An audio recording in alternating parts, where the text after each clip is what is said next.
invité a mi familia a una cena navideña de lujo. Ese día me dejaron plantada, y se fueron a cenar juntos a otro lado. Yo cené sola, llorando, hasta que mi nieto entró al restaurante y me dio un sobre. Cuando lo abrí, esa llave y esa prueba de ADN lo cambiaron todo. Me alegra que estés aquí. Acompáñame hasta el final de mi historia y dime desde qué ciudad la estás leyendo, para saber hasta dónde ha llegado. Me la pasé 3 días preparándome para lo que pensé que iba a ser nuestra primera cena de Navidad en años, todos juntos. La reservación en Leonard Dana no fue nada barata. Me cobraron 800 pesos por la mesa, pero la verdad no me importó. A mis 68 años, aprendí que pasar tiempo con la familia vale cualquier cantidad, o eso pensaba yo. No dejaba de notar la ironía de que estuviera haciendo tanto esfuerzo para juntar a personas que apenas me soportaban el resto del año. Harold ya tenía 6 meses de haber fallecido, y las fiestas se sentían pesadísimas sin él. Necesitaba a mi familia cerca. Necesitaba sentir que aún le importaba a alguien lo que yo sentía. Ese día me arreglé con mucho cuidado. Me puse el vestido azul marino que a Harold le encantaba porque decía que hacía que mis ojos brillaran. Y el collar de perlas que me regaló en nuestro aniversario número 40. Me temblaban un poco las manos mientras me lo abrochaba. Me repetía que era emoción, no nervios. Pero en el fondo, yo sabía bien lo que era. Las llamadas empezaron a caer como a eso de las 3 de la tarde, justo cuando me alistaba para salir rumbo al restaurante. Perdón, dijo Sara con esa vocecita dulce que usaba para disfrazar el desprecio. Emma se enfermó, y pues no queremos arriesgarnos a contagiar a nadie. Tú entiendes, ¿verdad? Sara había perfeccionado ese tonito a lo largo de los años. Sonaba lindo, pero se sentía como si te echaran limón en una herida. Emma es mi nieta, la más chiquita de Sara, supuestamente mi adoración y orgullo, aunque no la he visto en meses. Claro, hija, me escuché decir. ¿Hay algo en lo que pueda ayudar? No, estamos bien. Tomamos un vale de lluvia. ¿Un vale de lluvia? Como si una cena familiar fuera partido de tenis y se pudiera reprogramar cuando les acomodara. 20 minutos después me llamó mi hijo Michael. Escucha, estoy atorado en la oficina. Se nos está cayendo un trato y necesito quedarme a arreglarlo. Ya sabes cómo es esto. Sí, claro que sabía. Para Michael, los negocios siempre fueron más importantes que su madre. Así ha sido por más de 30 años. ¿Y Jennifer y los niños?, le pregunté, refiriéndome a su esposa y a mis otros nietos. Pues, en realidad están con Sara, ayudándole con Emma. Ya sabes, tratando de mantener a los niños entretenidos mientras ella se recupera. Sentí algo frío en el estómago. Estaban todos juntos. Hubo un silencio. Bueno, sí, pero no más por unas horas. No es como que lo hayamos planeado. Nada planeado. Bien. La última llamada fue de mi hijo menor, David. Su excusa, la más creativa hasta ahora. Que se le había descompuesto el carro y que la grúa de la AAA no pudo llegar por horas. Que se quedó varado. Lo siento mucho. Tal vez para la próxima. Me senté en la sala, aún con mi vestido azul marino, viendo el celular. 3 hijos, 3 pretextos, todos ellos nacidos con solo 1 hora de diferencia. La coordinación fue casi impresionante, de lo cruel que fue. Pero ya había pagado la reservación. Ya traía el vestido puesto. Y, la verdad, quedarme sola en mi departamento dolía más que estar sola en público. Así que me subí al coche y manejé hasta el restaurante de todos modos. Leonard Dana era justo como lo imaginé, elegante, cálido, lleno de familias celebrando juntas. La anfitriona me miró con una lástima mal disimulada cuando le expliqué que sí, que la mesa para 6 era solo para mí. ¿Quiere una mesa más pequeña?, preguntó con voz suave. No le respondí con más firmeza de la que en realidad sentía. Déjela así. Lo primero que pedí fue vino. Una botella de Burdeos, el que le encantaba a Harold. El mesero no hizo ningún comentario por el hecho de que estaba bebiendo sola, y eso se lo agradecí. Pedí entradas que normalmente no podría darme el lujo de pagar, y un plato fuerte, intentando llenar esa mesa enorme con comida, ya que no podía llenarla de personas. El punto de quiebre llegó cuando volteé y vi a la familia en la mesa de al lado. 3 generaciones riendo, platicando, compartiendo historias. La abuela, claramente amada, en el centro de todo. Ahí fue cuando se me salieron las lágrimas. Primero despacito, sin ruido, luego ya no pude parar. Me estaba secando los ojos con la servilleta de tela cuando escuché pasos apresurados. Hugo entró corriendo al restaurante. Su carita de 17 años estaba roja del frío y de algo más, coraje, tal vez. O decisión. Abuela Adela. Su voz retumbó por todo el lugar y varias personas voltearon a ver. Pasó entre las mesas sin hacer caso a la anfitriona que intentaba detenerlo, hasta que llegó conmigo. Su cabello oscuro estaba todo despeinado, y el abrigo mal abrochado, como si se hubiera vestido corriendo. Hugo, me levanté, desconcertada. ¿Qué haces aquí? ¿No estabas con tu mamá y los demás? Respiraba agitado, como si hubiera corrido cuadras. Traía un sobremanila en la mano, grueso, de esos que se ven importantes. Tenía los ojos llorosos, aunque trataba de aguantarse. Tenía que encontrarte, me dijo con la voz quebrada. No podía dejar que te hicieran esto otra vez. ¿Hacerme qué, mi amor? ¿De qué estás hablando? Miró alrededor del restaurante y luego al sobre que apretaba con fuerza. Están todos juntos, abuela. En Romanos, a 3 cuadras de aquí. Llevan semanas planeando todo. Me temblaban las rodillas. Me dejé caer en la silla. ¿Planeando qué?, pregunté. La mandíbula de Hugo se tensó de una forma que me recordó dolorosamente a Harold cuando se enojaba. La cena no era el verdadero plan. Solo querían sacarte del camino esta noche, dijo mientras sostenía el sobre. Por eso lo tengo yo. Me quedé viendo el sobre como si fuera a morderme. ¿Qué es eso? Es del abogado del abuelo Harold. Llegó hoy a casa de mi mamá, respondió bajando la voz hasta casi susurrar. Es su testamento, abuela. ¿Y hay algo más? Se dejó caer en la silla junto a mí, esa en la que debería haber estado su mamá. Me hicieron ir con ellos a casa de Romano, continuó, dijeron que era una reunión familiar para hablar del futuro de la abuela, pero cuando el abogado empezó a leer, sus manos temblaban mientras dejaba el sobre la mesa, justo entre nosotros. Todo es tuyo, abuela. La casa del norte, las inversiones, todo. El abuelo te dejó todo a ti. Por un momento, sentí que el restaurante se desvanecía a nuestro alrededor. Eso es maravilloso, mi amor. Pero, ¿por qué eso molestaría a todos? Quiero decir, soy su viuda. Porque te han estado diciendo que el abuelo les iba a dejar la mayor parte, me interrumpió. Mamá lleva semanas hablando de remodelar la casa del norte. El tío Michael ya se veía usando las inversiones para su negocio. Y el tío David, él ya contaba con vender una parte para pagar sus deudas. Sentí la boca completamente seca. ¿Desde cuándo saben del testamento? Meses, dijo Hugo, casi en un susurro. Tal vez más. Hizo una pausa y bajó la mirada. Pero hay algo más, abuela. Algo que no quieren que veas. Metió la mano en el sobre y sacó lo que parecían ser unos resultados de laboratorio. Es una prueba de ADN. El abuelo la hizo antes de morir. Tomé los papeles con las manos temblorosas, tratando de entender las palabras médicas que apenas podía leer. Pero había cosas que eran claras. La prueba era una comparación del ADN de Hugo con el resto de la familia. No entiendo, murmuré. La voz de Hugo apenas se escuchaba ya. No soy tu nieto, abuela Adela. En realidad, no soy hijo biológico de mamá.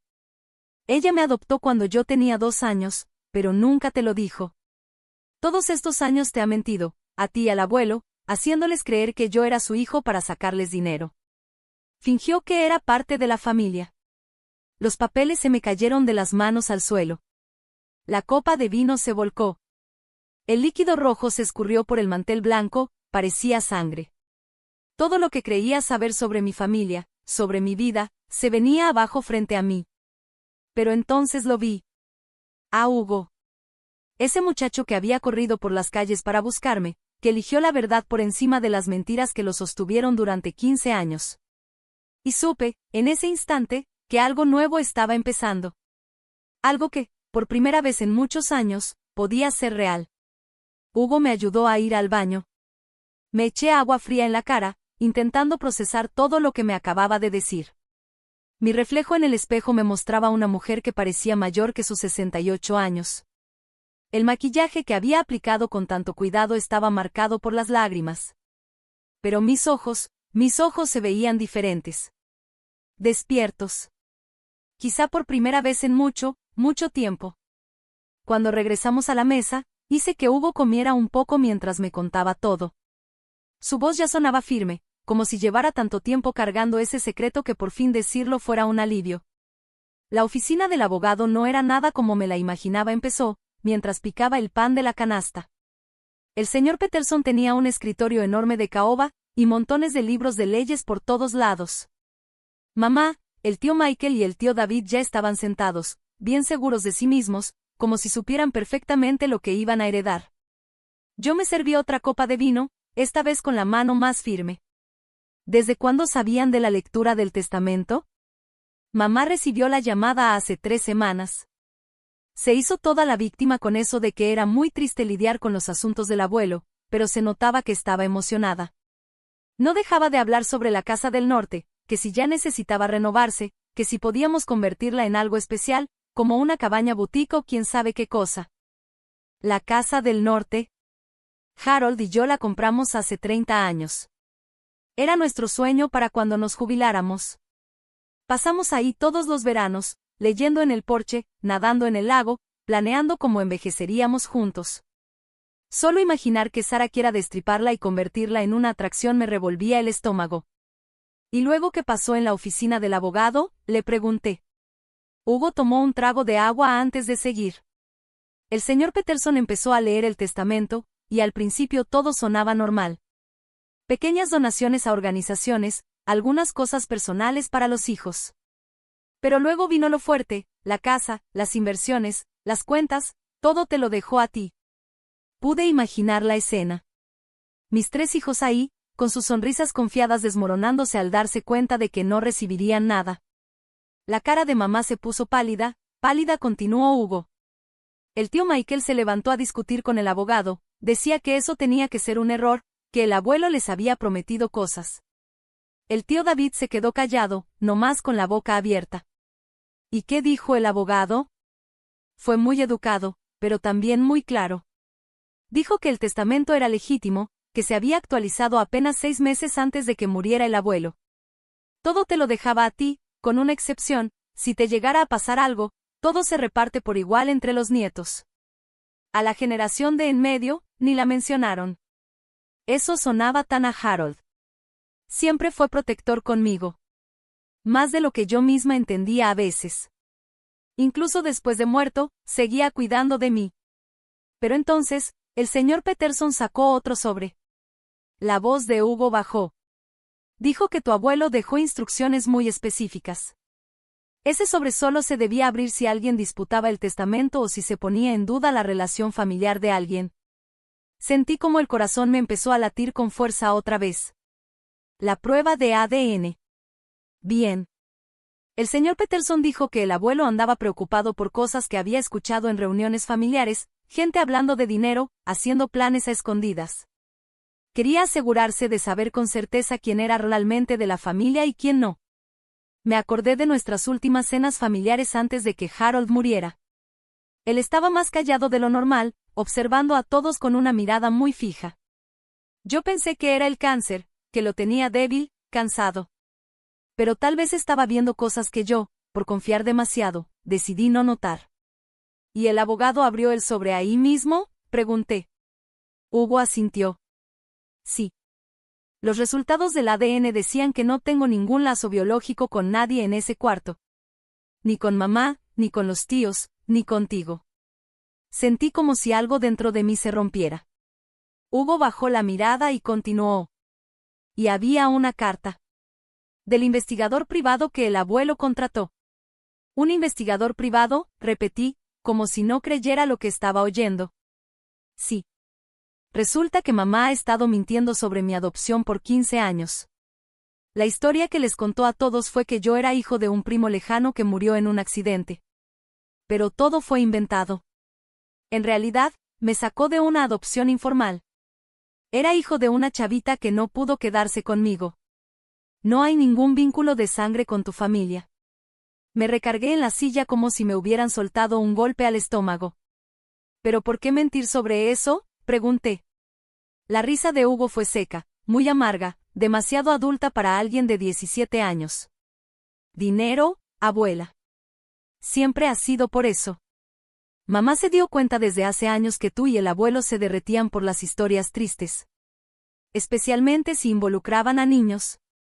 Así que se inventó la historia perfecta, el sobrino lejano huérfano que necesitaba un hogar amoroso. Y ahí fue cuando todo me empezó a hacer sentido. Todas esas veces que Sara llamaba pidiendo apoyo para Hugo, sus útiles, sus uniformes, sus clases de natación, sus campamentos, sus cursos, sus tutores. Yo escribía cheque tras cheque, feliz de ayudar a mi nieto a salir adelante. ¿Cuánto crees que sacaron de nosotros en todos estos años?, le pregunté. El investigador hizo cuentas. Solo de mis gastos directos: escuela, ropa, actividades, médicos, cerca de 200,000 pesos en 15 años. Pero eso no es todo. ¿Qué más?, pregunté, aunque una parte de mí ya temía la respuesta. Hugo dudó. Como si no quisiera lastimarme más. Las veces que mamá dijo que tenías problemas de memoria, que necesitabas ayuda para manejar tus finanzas. Los préstamos que pidió el tío Michael para sus negocios. Las supuestas emergencias familiares del tío David, que en realidad eran deudas de apuestas. Cada palabra era como una piedra más sobre mi pecho. Sentía que apenas podía respirar. Llevan años, abuela. Décadas, tal vez. Planeándolo todo. Mamá me enseñaba qué decir cuando íbamos a verte a ti y al abuelo. Como parecer agradecido, como decir que necesitaba esto o aquello, como hacerte sentir especial y generosa. Yo pensaba que eso era normal. Cosas de familia, murmuré. Miré al muchacho que estaba frente a mí. A ese joven que, aunque no era mi nieto de sangre, había arriesgado todo por decirme la verdad. ¿Y qué pasó después de que el abogado terminó de leer? Se volvieron locos, respondió con una mezcla de tristeza y rabia. Mamá empezó a gritar que tenía que haber algún error. Ese abuelo sí que fue dramático al escribir su testamento. El tío Michael ya estaba hablando con su abogado por teléfono incluso antes de que saliéramos de la oficina. El tío David no dejaba de repetir, esto no es justo. Una y otra vez. Y tú, Hugo, te miré directo a los ojos. Me quedé ahí parado pensando en todas esas veces que me abrazaste y me dijiste que me querías. Todas esas tarjetas de cumpleaños con dinero, los regalos de Navidad que ni podías pagar, como siempre preguntabas por mis calificaciones, por mis amigos, como si de verdad te importara. Y ahí entendí que, aunque no llevemos la misma sangre, tú has sido para mí más abuela que cualquiera de los que estaban en esa sala. Se me hizo un nudo en la garganta. Hugo. Nadie se dio cuenta cuando me fui. Estaban demasiado ocupados viendo cómo impugnar el testamento, cómo demostrar que el abuelo ya no estaba en sus 5 sentidos, cómo conseguir lo que según ellos les tocaba. Mamá ya estaba diciendo que iba a contratar a su propio abogado. Entonces vine contigo. Tomé el metro y corrí las últimas 8 cuadras. Ya no podía permitir que te hicieran esto, abuela. Ya has estado demasiado sola. Lo miré desde el otro lado de la mesa. Su cara todavía enrojecida por haber corrido en el frío. Y por primera vez en meses sentí algo distinto. No solo amor, esperanza. Tal vez la verdadera familia no tenga nada que ver con la sangre. Tal vez tiene que ver con estar ahí cuando de verdad importa. Pero cuando estiré la mano para tomar la suya, no pude evitar sentir que todo lo que había salido a la luz esa noche era solo el comienzo. Si mis hijos me habían mentido sobre Hugo durante 15 años, ¿qué más me estaban ocultando? Y lo peor, ¿hasta dónde serían capaces de llegar por quedarse con el dinero de Harold? El camino en taxi a mi departamento fue en silencio. Los dos íbamos perdidos en nuestros pensamientos. Hugo iba sentado, agarrando el sobremanila como si llevara una bomba dentro, y la verdad, algo de eso tenía. Cada tantas cuadras me volteaba a ver con una cara entre asustado y triste, como si tuviera miedo de que yo también fuera a darle la espalda. «Puedes quedarte esta noche», le dije cuando llegamos a mi edificio. «Mañana vemos todo con calma». Él asintió, agradecido. «Mamá seguro ya se está preguntando dónde estoy», dijo bajito.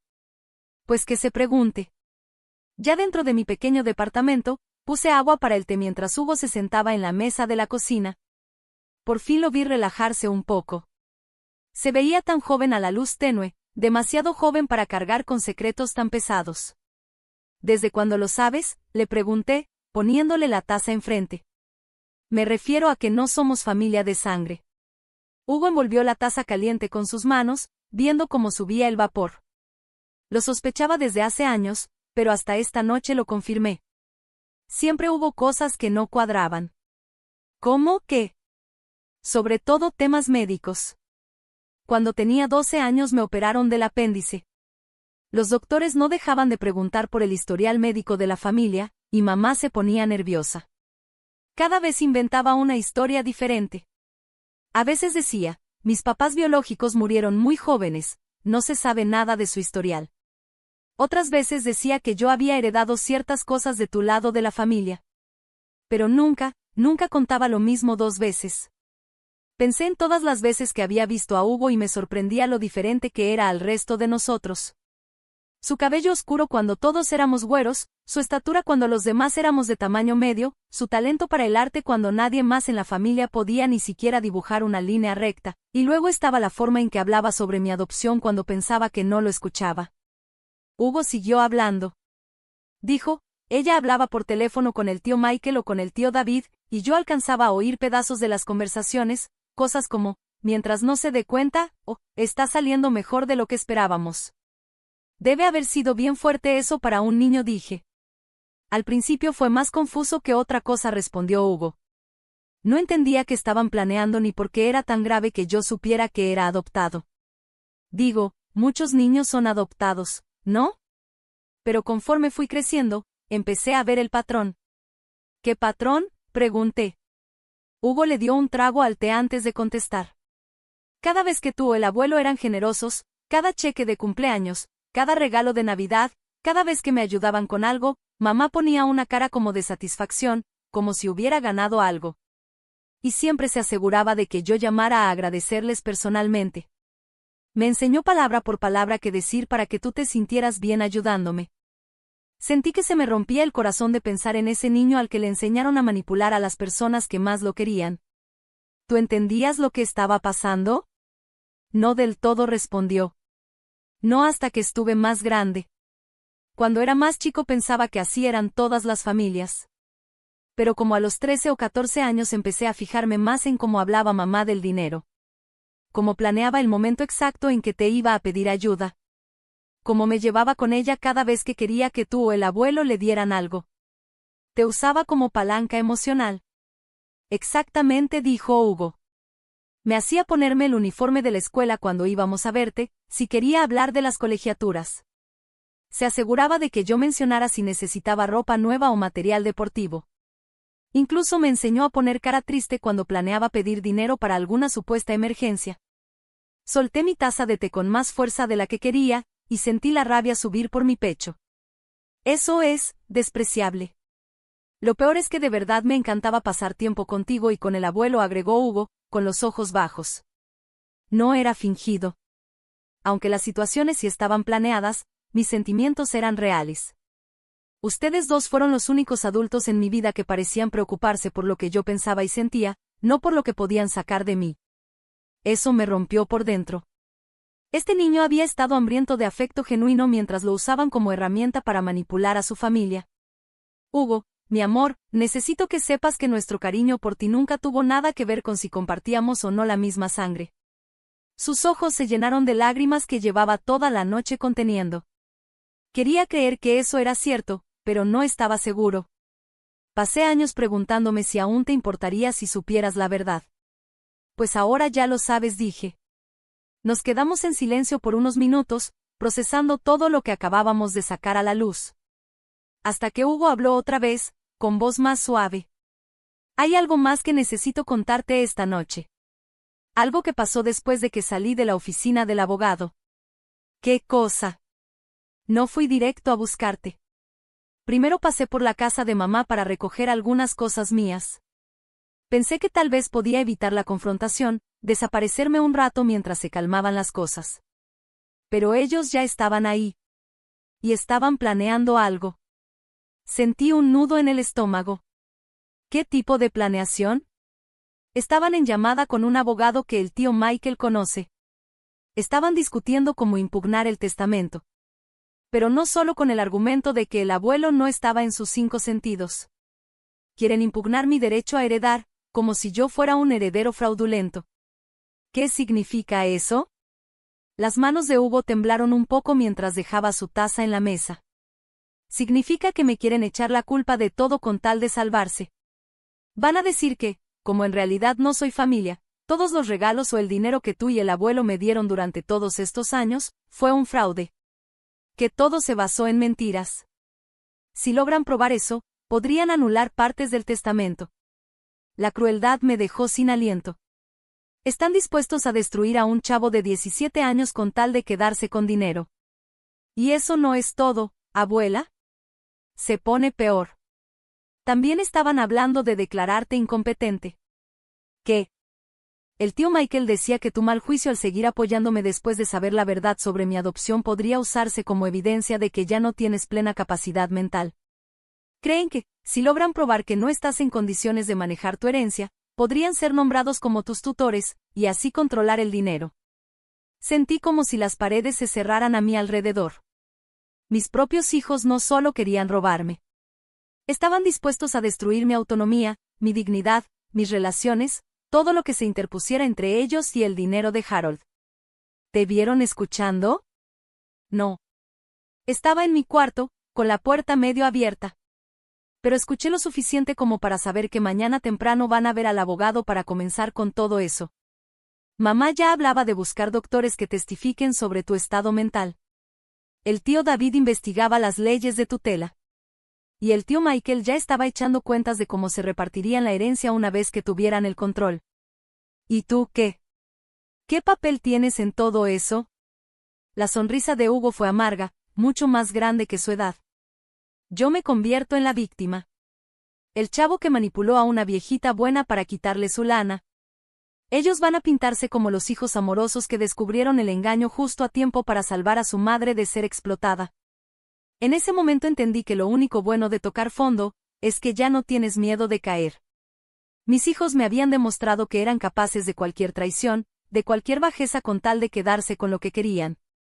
Ya no me quedaba nada que pudieran quitarme, excepto mi dignidad. Y que me parta un rayo si se las voy a dejar también.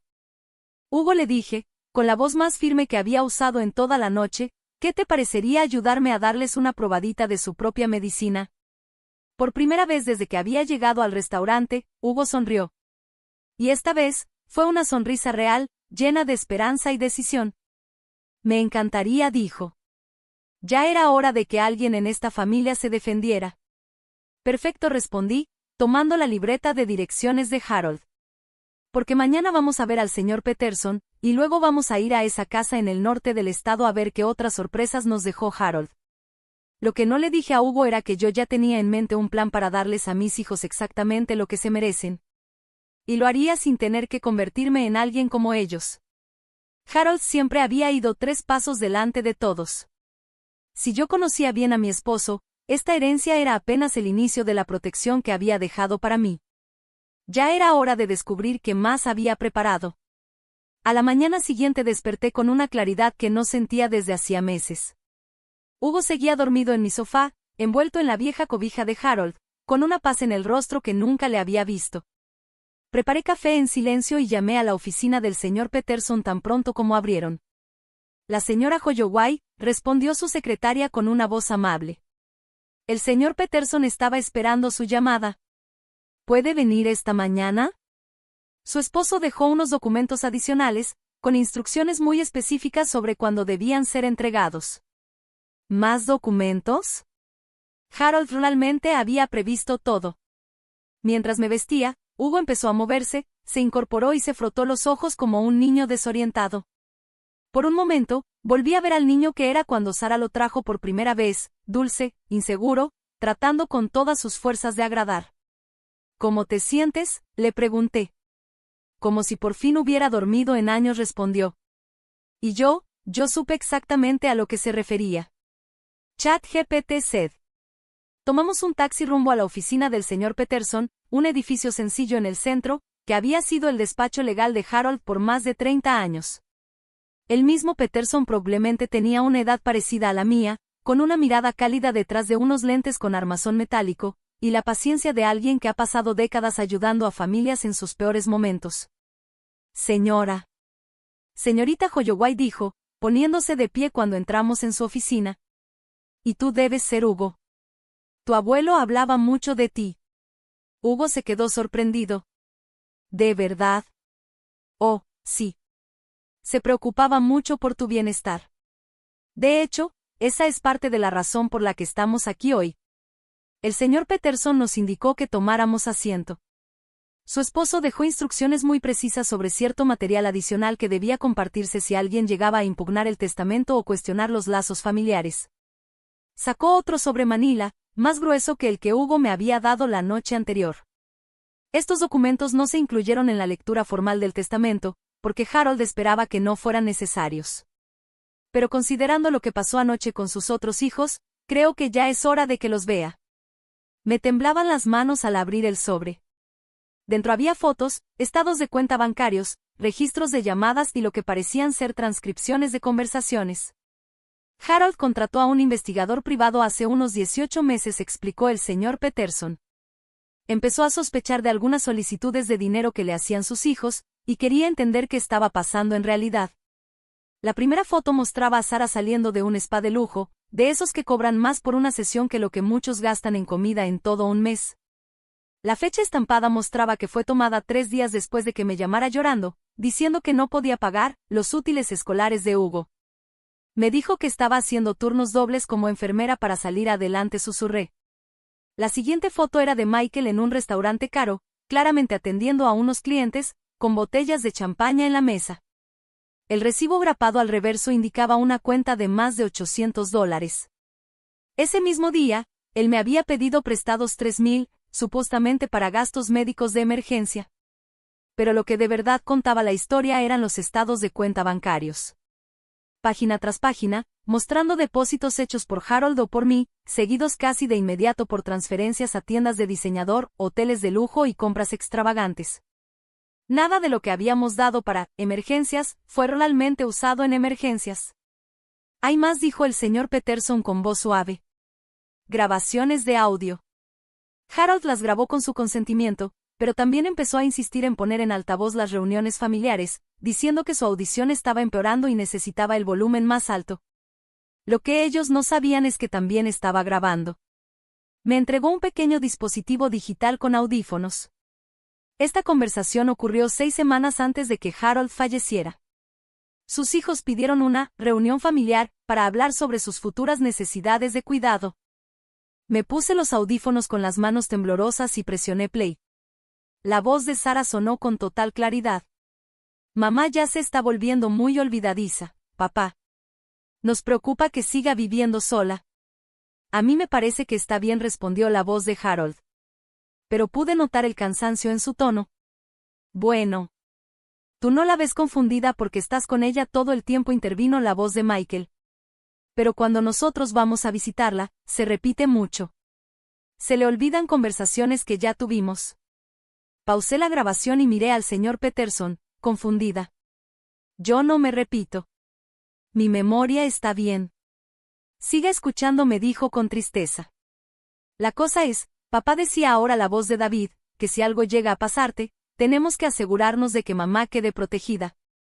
Tal vez deberíamos empezar a involucrarnos un poco más en sus finanzas, ahora que tú aún estás aquí para guiarla en esa transición. ¿Qué tipo de participación?, preguntó Harold. Sara intervino de nuevo. Cosas sencillas. A lo mejor podrías agregar a uno de nosotros a sus cuentas del banco. Darnos un poder notarial para emergencias. Tú sabes lo pesadas que pueden ser las decisiones financieras para una mujer de su edad. Una mujer de su edad. Yo tenía 67 años en ese entonces, no 90.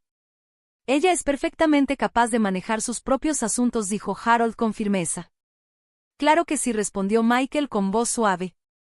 Pero hablamos de ser previsores, de planear con tiempo. Y la verdad, papá, parte del dinero que han estado gastando nos parece innecesario. ¿Cómo qué? Pues, como todo el dinero que le meten a Hugo, soltó David. Mira, queremos al niño, pero ni siquiera es realmente familia. Y lo que se gasta en él podría usarse para asegurar el cuidado a largo plazo de mamá. Se me heló la sangre. Hugo, que estaba sentado junto a mí, se había quedado completamente callado. La voz de Harold ahora sonaba dura, con filo. Hugo es totalmente familia. Y lo que decidamos gastar en él no es asunto de ustedes. Papá, sé realista, dijo Sara. Es un niño adoptado, ya casi cumple 18 años. Pronto se irá de nuestras vidas. El dinero que estás guardando para su universidad podría pagar una muy buena residencia para mamá, cuando llegue el momento. Mi mamá no necesita asistencia. Todavía no, asintió Michael. Pero si empezamos a planear desde ahorita, si dejamos todo arreglado legalmente, va a ser mucho más fácil cuando llegue la hora. También podrías pensar en actualizar tu testamento, dejar todo preparado para que mamá no tenga que tomar decisiones difíciles sola. La grabación siguió por 20 minutos más. Mis propios hijos exponiendo, punto por punto, su plan para quitarme mi independencia y control, convenciéndolo a él de que era, por mi bien. Me pintaban como una mujer indefensa, deteriorada, que necesitaba su protección para no cometer errores por su mala cabeza. Lo que más me escalofrió fue lo razonables que sonaban. Como presentaban cada idea como si estuviera motivada por amor y preocupación. Cuando la grabación terminó, me quedé en silencio por un buen rato. El señor Peterson me ofreció un pañuelo. Hay 12 grabaciones más como esa, me dijo.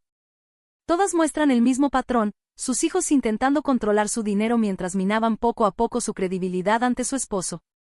Pero Harold se dio cuenta de todo. Estaba furioso. Fue entonces que contrató al investigador privado y empezó a tomar medidas para protegerla. Sacó otro documento. Es un desglose financiero completo de cada $1 que usted y Harold les dieron a sus hijos durante los últimos 15 años. La cifra al final de la hoja me mareó. $847,000. Casi 1 millón, susurré. Dinero que se suponía era para emergencias, médicos, educación, gastos básicos. El investigador rastreó a dónde fue a parar, dijo el señor Peterson, pasando otra hoja. Vacaciones de lujo. Ropa de diseñador. Autos de gama alta. Remodelaciones en sus casas. Tratamientos de spa. Electrónica carísima. Sus hijos han estado viviendo muy por encima de sus posibilidades, concluyó, todo financiado por su generosidad. Hugo habló por primera vez desde que llegamos. Nunca han tenido problemas. Ni tantito, confirmó el licenciado Peterson. Y esto lo vienen planeando desde hace años. El investigador encontró cadenas de correos entre tus hijos desde hace 5 años, donde hablaban de cómo manejar mejor el dinero de sus papás y cómo iban a repartirse los bienes. Me pasó otro documento. Este es el más importante. Es un plan detallado que Harold preparó por si sus hijos intentaban impugnar el testamento o cuestionar su capacidad mental. El documento se llamaba Protocolo de Protección para Della Holloway y tenía 15 páginas con una planeación legal tan minuciosa como nunca había visto. Harold había previsto cada paso que podían dar mis hijos y diseñó una respuesta para cada uno. Les dejó muchas formas de protegerse, explicó el licenciado Peterson. Medidas legales, financieras, hasta personales. Pero lo más importante está aquí. Señaló una cláusula casi al final. Cualquier heredero que impugne el testamento o trate de declararlos mentalmente incapaces, renuncia automáticamente a su parte de la herencia. Esa parte se transfiere directo a ustedes. O sea, si lo intentan, se quedan sin nada. Harold se aseguró de eso. También creó un fideicomiso que se activa en cuanto alguien cuestione su capacidad mental. En ese momento, todos los bienes pasan al control de un fideicomisario independiente hasta que se resuelvan las impugnaciones. Volteé a ver a Hugo, que estaba leyendo por encima de mi hombro, con los ojos bien abiertos de la sorpresa.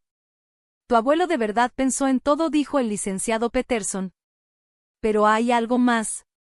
Te dejó una carta para que la leyeras solo después de ver todas estas pruebas. Me entregó un sobresellado, con la letra inconfundible de Harold. Para mi querida Della. Cuando estés lista para contraatacar. Al abrir la carta, me di cuenta de que Harold no solo me había dejado una herencia. Me había dejado las herramientas para recuperar mi vida y proteger a quienes realmente importaban. Como el joven que estaba a mi lado, que se arriesgó a decirme la verdad. Mis hijos creían llevar la delantera por 3 pasos. Pero Harold había estado jugando un juego completamente distinto. Y ahora era mi turno de mover. El viaje a la casa en el norte del estado duró unas 2 horas. Hugo y yo íbamos callados, recorriendo los caminos que Harold y yo habíamos andado durante 3 décadas. Cada curva me traía un recuerdo, la primera vez que vimos el terreno, los veranos que pasamos arreglándola con nuestras propias manos, las tardes tranquilas en el porche viendo cómo se metía el sol en el lago. Leí la carta de Harold 2 veces antes de salir de la oficina del licenciado Peterson, y todavía iba digiriendo sus palabras. El hombre con el que compartí 45 años sabía cosas de nuestros hijos que yo, por confiar tanto, no quise ver. Pero más allá de eso, me amaba tanto que pasó sus últimos meses construyendo una fortaleza a mi alrededor. ¿Estás nerviosa?, me preguntó Hugo al entrar al largo camino de grava. No creo que nerviosa sea la palabra correcta, dije, mirando la casa que se alzaba frente a nosotros. Creo que estoy lista. La casa estaba tal como la dejamos el último fin de semana antes del diagnóstico de Harold, las mismas contraventanas azules, el mismo porche que rodeaba la casa, las jardineras esperando que alguien la sembrara de nuevo. Pero ahora, sabiendo que era realmente mía, que Harold se había asegurado de todo, la casa me transmitía una sensación completamente distinta. Hugo me ayudó con la llave que nos dio el licenciado Peterson. No era la de siempre, sino una nueva que, por lo visto, Harold había mandado hacer especialmente para este momento. ChatGPT Said. Dentro, la casa olía a las bolsitas de lavanda que había dejado en todos los cajones, mezcladas con ese ligero aroma a pulidor de madera que Harold siempre usaba. Él decía que era indispensable. Está bien bonita, abuela, dijo Hugo, mirando la sala principal, con su chimenea de piedra y las paredes llenas de libros. Ya entiendo por qué mi mamá quería arreglarla. Tu mamá no quería arreglarla, le corregí. Quería destrozarla. Siempre decía que esta casa era muy vieja, muy chica, muy callada. Su idea era convertirla en una casa de revista, como de catálogo. Caminé por la sala despacio, dejando que los recuerdos me inundaran, la cocina donde Harold y yo hacíamos el desayuno todas las mañanas, el rincón donde nos sentábamos a leer cuando llovía, el cuarto donde soñábamos con nuestra jubilación. Pero fue en el estudio de Harold donde encontré lo que él me había dejado. A simple vista, la habitación parecía igual que siempre, su escritorio aún tenía crucigramas sin terminar, sus lentes de lectura estaban doblados sobre una biografía que dejó a la mitad. Pero en el centro del escritorio, había un sobre que no estaba la última vez. Mi nombre estaba escrito con su caligrafía firme y conocida. Aquí está, susurré mientras lo tomaba, con las manos temblorosas. Hugo se quedó en la puerta, en silencio, mientras yo me sentaba en la silla de Harold y abría el sobre. Adentro venían 3 hojas, escritas a mano en su papel color crema. Esa letra que conocía tanto como la mía. Mi querida Della, empezaba. Tuve que detenerme antes de seguir leyendo, para poder respirar bien. Si estás leyendo esto, es porque nuestros hijos ya te enseñaron quiénes son en realidad. Y tú por fin viste lo mismo que yo he visto desde hace años. Lo siento, amor mío. Siento mucho que hayas tenido que enterarte así. Y lamento no haber podido protegerte de este dolor mientras aún estaba contigo. Pero quiero que sepas algo, cada decisión que tomé sobre nuestro patrimonio, cada precaución, cada papel que firmé, lo hice por amor a ti. No por coraje hacia ellos, aunque Dios sabe que sí estuve enojado. Lo hice porque me importas, porque me decidí a que tú jamás quedaras a su merced. Sé que muchas veces te sentiste una madre que falló. Me lo dijiste varias veces a lo largo de los años, sobre todo después de momentos difíciles con Sara, Michael o David. Te echaste la culpa por su egoísmo, por ese sentimiento de derecho que traen, por su frialdad contigo. Pero no, Della. Tú no fallaste. Ellos sí. Les diste todo lo que una madre puede dar: amor, apoyo, guía, oportunidades. Dejaste tus propios sueños para ayudarlos a cumplir los suyos. Trabajaste doble para pagar sus estudios, te negaste cosas para que a ellos no les faltara nada, y jamás los hiciste sentir mal por eso. El problema nunca fue tu amor, Della. El problema fue que ellos aprendieron a ver tu amor como debilidad, tu generosidad como algo que merecían sin agradecer, tu perdón como un pase libre para seguir haciéndote daño. Y yo vi cómo pasó eso, poco a poco, con los años. Cada vez que tú los sacabas de algún apuro económico que ellos solitos se buscaron. ChatGPT said. Cada vez que los perdonabas por no estar en momentos importantes de tu vida, cada vez que justificabas su mal comportamiento con los demás, ellos entendían que podían tratarte mal sin consecuencias. Y se aprovecharon más. Debía haber hecho algo antes. Debía haber insistido en dejar de consentirlos desde hace años. Pero yo sabía cuánto los querías, y no podía ser yo quien te obligara a escoger entre tu esposo y tus hijos. Así que me quedé callado. Y vi cómo te rompían el corazón, una y otra vez. Pero cuando empezaron a hablar de controlar tu dinero, de cuestionar si aún estabas bien de la cabeza, ya no pude quedarme en silencio. Las cosas que decían de ti cuando pensaban que yo no escuchaba, la forma en que hablaban como si ya no estuvieras, como si fueras un estorbo para su herencia en vez de su madre, me hicieron ver que eran capaces de cualquier cosa. Así que hice planes. No para castigarlos, aunque se lo tienen bien merecido. Hice planes para protegerte. Cada centavo que te dejé es tuyo. Para que hagas con él lo que tú quieras. Toda la protección legal que preparé está hecha para asegurar tu independencia. Toda la evidencia que reuní está lista para defenderte si algún día intentan decir que ya no estás en condiciones. Pero más que todo, Della, quiero que entiendas algo, tú no eres responsable de las decisiones que ellos tomen. No tienes por qué sacrificar tu paz por su ambición. No tienes por qué quemarte viva para mantenerlos calientitos. La mujer con la que me casé hace 45 años era fuerte, independiente, y capaz de lograr lo que se propusiera. Lo único que cambió con el tiempo fue que empezaste a creer las mentiras que otros te dijeron sobre ti misma. Pero esa mujer sigue ahí, mi amor. Ha estado esperando a que alguien le diga que puede defenderse. Pues considera esta carta como tu permiso. Hugo es un buen muchacho, Della. Ya sé que no es nieto nuestro por sangre, pero ha demostrado más cariño y lealtad a esta familia que nuestros propios hijos. Si decides que se quede en tu vida, cuentas con todo mi apoyo. Y si él decide quedarse contigo en lugar de con ellos, creo que los dos van a salir ganando. Dejé un dinero extra en una cuenta aparte para que él pueda estudiar. No porque tenga derecho por sangre, sino porque se lo ganó siendo la clase de persona que nuestros nietos nunca aprendieron a ser. La información de esa cuenta está en la caja fuerte que está detrás de mi diploma. La combinación es tu fecha de cumpleaños. También hay otra cosa ahí adentro que quiero que tengas, es la escritura del terreno que está junto a esta casa. Lo compré hace 5 años. Desde entonces pensaba que algún día podríamos construir ahí una casita de huéspedes. Nunca te lo conté porque quería que fuera una sorpresa para nuestro aniversario número 50. No llegamos a los 50, pero igual quiero que lo tengas. Construye algo hermoso ahí, Della. Algo que sea completamente tuyo. Cuando los hijos se den cuenta de que no pueden romper el testamento, van a intentar regresar a tu vida. Te van a pedir perdón, prometerán que cambiaron, jurarán que esta vez es diferente. Usarán cualquier truco emocional que crean que puede funcionar. Culpa por romper la familia, preocupación por tu salud, dirán que solo querían protegerte. No les creas. Las personas que son capaces de manipularte y traicionarte como ellos lo hicieron, no cambian nomás porque sus planes no les salieron. Van a regresar por la misma razón de siempre, porque quieren algo de ti. Pero ya no les debes nada, mi amor. Ya les diste más de lo que cualquier padre debería dar. El resto de tu vida es completamente tuyo, para que lo vivas como tú quieras. Ojalá elijas ser feliz. Ojalá decidas viajar a todos esos lugares que soñábamos conocer. Ojalá ahora te consientas a ti misma, como pasaste toda la vida consintiendo a los demás.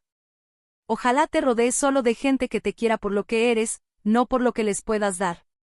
Y ojalá sepas, todos los días, cuánto te amé. No solo yo, aunque te amé más de lo que jamás pude decir con palabras, sino también todos aquellos a quienes tocaste con tu bondad, tu generosidad y tu gran corazón. Eres suficiente, Della. Siempre lo has sido. Y mereces todo lo bueno que la vida aún tiene para ofrecerte. Con todo mi amor, por siempre y para siempre. Harold. PD, volvieron a surtir ese Burdeos que tanto te gusta en la vinoteca. Tal vez ya no esté aquí contigo, pero sigo cuidándote. Cuando terminé de leer, las lágrimas me caían por las mejillas. Pero no eran de tristeza. Eran de alivio. De sentirme por fin vista, valorada y amada, después de tantos años. Hugo había entrado sin hacer ruido y ya estaba sentado frente al escritorio, con los ojos llenos de lágrimas. «De verdad te quería», dijo bajito. «De verdad que sí». Doblé la carta con cuidado, la abracé contra mi pecho, y supe que tenía razón en todo. Miré el estudio de Harold, la caja fuerte detrás de su diploma, las ventanas que daban hacia el terreno que ahora era realmente mío. Por primera vez desde que murió, sentí su presencia no como una ausencia, sino como un regalo. Seguía protegiéndome, guiándome, amándome. Y me había dejado todo lo que necesitaba para, por fin, defenderme. «Vamos», le dije a Hugo, poniéndome de pie con más energía de la que había sentido en meses. «Vamos a ver qué más nos dejó tu abuelo». Pero antes tenía que hacer unas llamadas. 3 llamadas, en realidad. A 3 personas que estaban a punto de descubrir que su mamá no era la mujer débil y manipulable que creían. Era momento de mostrarles con quién habían estado tratando todos estos años. 6 meses después, estaba sentada en el porche de la casa del lago, viendo a Hugo graduarse del bachillerato local. Se había transferido ahí para su último año, diciendo que quería empezar desde cero. Pero yo sabía la verdad. Quería quedarse conmigo. Y yo también quería que se quedara. La casa de huéspedes con la que Harold siempre soñó ya casi estaba terminada. Se alzaba en el terreno junto a la casa principal como salida de un cuento. Hugo la diseñó él mismo. Siempre había sido creativo, aunque su mamá nunca le dio el espacio para explorar ese lado. Ese sería su lugar cuando se fuera a la universidad en otoño, pero también su base para regresar. Porque esta ya era nuestra casa. Las llamadas que hice aquel día en el estudio de Harold fueron breves, claras y definitivas. 3 conversaciones que pusieron fin a 40 años de ser ignorada, manipulada, y tratada como un cajero automático en lugar de una madre. Sara lloró, claro. Las lágrimas siempre habían sido su mejor arma. «Mamá, no puedes estar hablando en serio. Somos familia». ChatGPT said. «Las familias se perdonan». «Tienes razón», le dije. «Las familias se perdonan, pero también se tratan con respeto. Y tú dejaste de hacerlo hace años». «¿Y qué con Hugo?» «No puedes quitarme a mi hijo». «Yo no le estoy quitando nada a nadie». Hugo tiene 17 años, ya tiene edad para decidir con quién quiere vivir. Y eligió quedarse, con la persona que de verdad lo quiere. Michael, en lugar de llorar, se dejó llevar por la furia. «Esto es una locura. Mamá, estás dejando que ese chamaco te envenene contra tus propios hijos. ¿No te das cuenta de lo que está haciendo?» «Lo que yo veo», le respondí, «es a un joven que me ha demostrado más lealtad y honestidad en un solo día de lo que tú me has dado en años. Veo a alguien que vino a buscarme cuando estaba sola y destrozada, en vez de andarse reuniendo con abogados para quitarme lo que me pertenece». «No estábamos conspirando», me contestó. «Estábamos tratando de protegerte». «¿Protegerme de qué, Michael? ¿De tener dinero suficiente para cuidarme yo sola? ¿De tomar mis propias decisiones? ¿De ser feliz? No. Lo que querían era protegerse ustedes, por si acaso yo decidía gastar mi dinero en vez de guardarlo para ustedes». David fue el más sincero de todos. Tal vez porque siempre fue el peor mintiendo. «Mira, mamá, quizá no lo manejamos bien, pero seguimos siendo tus hijos. No puedes simplemente cortarnos». «Claro que puedo», le dije. «Y lo estoy haciendo. Tú tomaste tu decisión cuando decidiste mentirme, robarme y planear que me declararan incompetente. Ahora te toca vivir con las consecuencias». En los meses siguientes, intentaron de todo. Flores. Tarjetas. Caerme de sorpresa. Sara hasta trajo a Emma una vez, pensando que ver a mi nieta me ablandaría el corazón. Pero la carta de Harold me enseñó algo muy importante. Yo no era responsable de arreglar relaciones que otros decidieron romper. Y mientras todo eso pasaba, Hugo florecía. Sin la presión de ser la pieza perfecta en su juego de manipulación, empezó a convertirse en el joven increíble que siempre fue. Era gracioso, profundo, creativo, y con una madurez que sorprendía. Lo aceptaron en la escuela de arte con una beca parcial, y el fondo educativo de Harold cubriría lo demás. Pero más allá de eso, se volvió mi familia. Alguien que me preguntaba cómo me había ido en el día porque de verdad le importaba la respuesta. Alguien que recordaba las cosas importantes para mí. Alguien que me daba un abrazo solo porque sí. No porque quisiera algo. La cabaña fue su regalo de graduación, pero también fue un regalo para mí. Por primera vez en mi vida, construí algo desde cero. Algo que era completamente mío. Algo que iba a existir tal como yo quería que existiera. Abuela Della, gritó Hugo desde el jardín, donde estaba acomodando los nuevos muebles del porche que habíamos escogido juntos. Ya llegó la señora Henderson. La señora Henderson era nuestra vecina más cercana. Una viuda más o menos de mi edad, que se había vuelto una gran amiga en estos últimos meses. Fue la primera persona a la que le conté sobre la carta de Harold. Lloró conmigo. Della dijo mientras subía los escalones del porche con un paquete entre las manos. Le traje a Hugo un regalito de graduación. No tenías por qué, Margaret. Claro que sí. Él ya es parte de la familia. Familia. Esa palabra significaba algo muy distinto ahora que hace un año. Familia ya no era solo la gente que compartía tu sangre. Era la gente que estaba ahí para apoyarte, que elegía amarte, que te trataba con respeto y con cariño. Hugo abrió el regalo que le trajo Margaret, materiales de arte. De esos caros que siempre veía con admiración en la tienda del centro, pero que nunca se habría atrevido a pedir. Su cara se iluminó de una manera que me recordó por qué me había encariñado tanto con él. No era mi nieto de sangre, pero se sentía más mío que cualquier otro familiar. Es demasiado, dijo él, sorprendido. Pero Margaret solo agitó la mano. Ay, no digas tonterías. Vas a ser un artista famoso algún día, y quiero poder presumir que te conocí desde que pasábamos las tardes en este porche.